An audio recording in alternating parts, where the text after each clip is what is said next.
તો આપણે બધા જ જે આ ચોખા હોય છે એને આપણે એક ડબ્બામાં પેક કરીને રાખીએ છીએ અને ઘણા સમય સુધી આ ડબ્બામાં પેક થવાના કારણે આ ચોખાની અંદર આવા ઝીણા ઝીણા ધાનેરા અને ઈયળું ને એવી બધી જીવાત થઈ જતી હોય છે। તો આવું બધું ના થાય એના માટે મારી પાસે એક જબરદસ્ત ટીપ છે કે તમે જે આ ચોખા હોય છે એની અંદર થોડી ઘણી હળદર મિલાવી લો। આવું કરવાથી તમારા જે ચોખા છે એની અંદર ઈયળું અને ધાનેરા અને ઘણી બધી એવી જીવાત હોય છે એ નહીં થાય અને તમે આ લાંબા સમય સુધી આ ચોખાને સારી રીતે રાખી શકશો અને વાપરી શકશો। તો આ ટીપ તમારા માટે ખૂબ જ ઉપયોગી છે। તો આપણે જોઈએ છીએ કે ઘણી વખત એવું થાય છે કે જે આ લોટનો ડબ્બો છે એ ખુલ્લો રહી જતો હોય છે અને એના કારણે જે આ લોટ હોય છે એની અંદર ઘણી બધી નાની એવી કીડીઓ જે હોય છે એ જમા થતી હોય છે અને જે આ કીડીઓ છે એને આપણે બહાર કાઢી નથી શકતા કારણ કે ઘણી બધી હોય છે અને એને બહાર કાઢવામાં આપણને બહુ મુશ્કેલી પડે છે। તો આ કીડીઓ જે છે એ આ લોટમાં જમા ના થાય એના માટે પણ મારી પાસે એક જબરદસ્ત ટીપ છે કે તમે જે આ લોટ છે એની અંદર તમે જે આપણા લીમડાના પાન હોય છે એ લીમડાના પાનને નાખી દો। આવું કરવાથી જે તમારો લોટ છે એની અંદર ક્યારેય કીડીઓ પણ નહીં થાય અને એ કીડીઓને બહાર કાઢવામાં તમને મુશ્કેલી પણ નહીં થાય અને આ જ ટીપ તમે જે આપણા ચોખા હતા એની અંદર પણ કરી શકો છો। જે ચોખા હોય છે એની અંદર પણ તમે જો આ લીમડાના પાન છે એ નાખી દેશો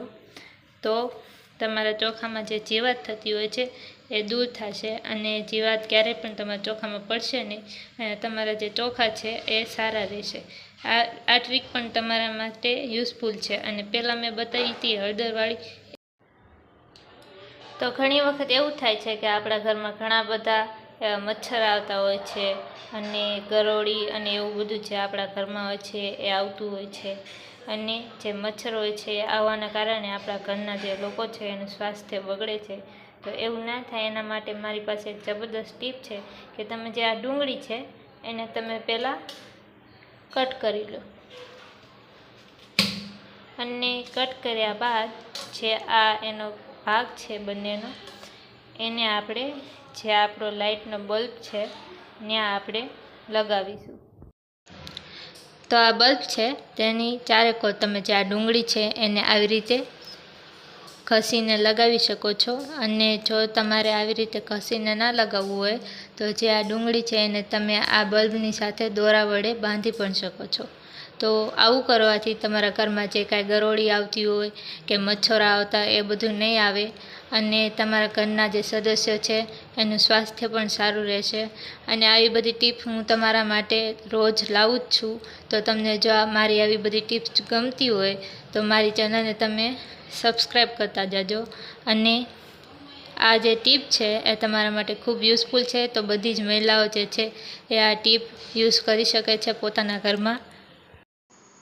તો તમને આ મારા વિડીયો ગમ્યા હોય તો મારા વિડીયોને લાઈક શેર કરજો અને મારી ચેનલને સબસ્ક્રાઈબ કરજો અને જે નવા લોકો છે એને હું જણાવી દઉં કે મેં આવા પણ વિડીયો આગળ બનાવ્યા છે તો તમે એ પણ મારી જે ચેનલ છે એમાં જોઈ શકો છો અને એ વિડીયો તમને ગમે તો એ વિડીયોમાં પણ તમે લાઈક શેર કરો અને મારી ચેનલને સબસ્ક્રાઈબ કરતા જજો।